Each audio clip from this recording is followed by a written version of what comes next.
So what century are we on in Chaldean history? Sixth, right? 6th century. 6th century. Any big stuff, juicy stuff happened? The patron of our seminary, Mar Abba the Great. Yes. It was the patriarch during that century. 6th century. And it was during the 500s, and it was a mess. Like, it was just like every single diocese in the Church of the East apparently had 2 bishops that were at war with each other, claiming that they were both the bishop. Wow. And there was like no education. The clergy were really like selfish and ignorant and corrupted and whatever. Why did that happen? Why do you think? I think there's just ups and downs. Yeah. You know, sometimes the church just gets comfortable and it gets like the quality of their ministry gets worse. Things like that happen. Sometimes through persecution, there's just not an ability to catechize people, whatever. Forming priests. Yeah, forming priests. So Mar Abba was patriarch for 12 years only. He was a convert from Zoroastrianism. That was one big accomplishment.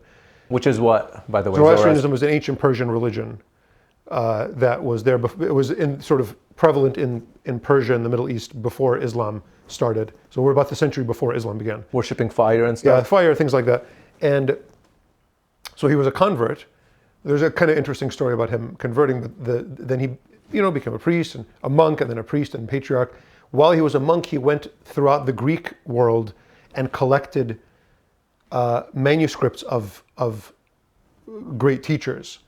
And he started translating things from Greek into Aramaic. And he's credited with inserting Qaddisha Alaha into the liturgy, which is a Greek prayer. He translated it and inserted it. He's credited also with the 2nd and 3rd anaphoras. So we have the anaphora of Edde and Mari, which is very, very old, probably the 1st century.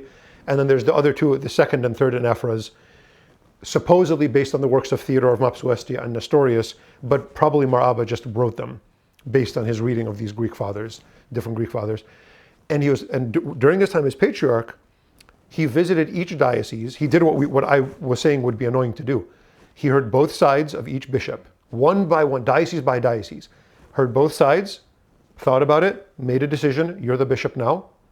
You're going to sit. You're not going to be bishop anymore. And he did that throughout the entire. And then apparently in each diocese, he started a catechetical school to teach people the faith. He started some other kind of universities, and all this in 12 years. And apparently more than half of those years, he was in prison. So after he did his visit and he did all kinds of writing and whatever, he was imprisoned for being a convert.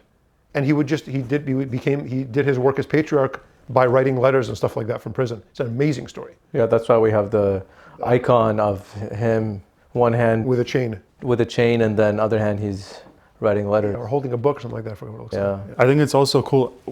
Correct me if I'm wrong. I think this was about Mar Abba, but when he died, he was such a beloved leader of the church that the Persian emperor or local governor allowed his body to be taken around the city in a procession. Was that him? Maybe. I remember that story. I don't remember if it was him, actually. I think it was him. Yeah, maybe. When we were going over church history, I think you mentioned. Right. Yeah. So it shows that even in a hopeless situation, and it seems like you're literally chained, in prison, the little good that you can do it, and maybe God can bring fruit out of that a little bit.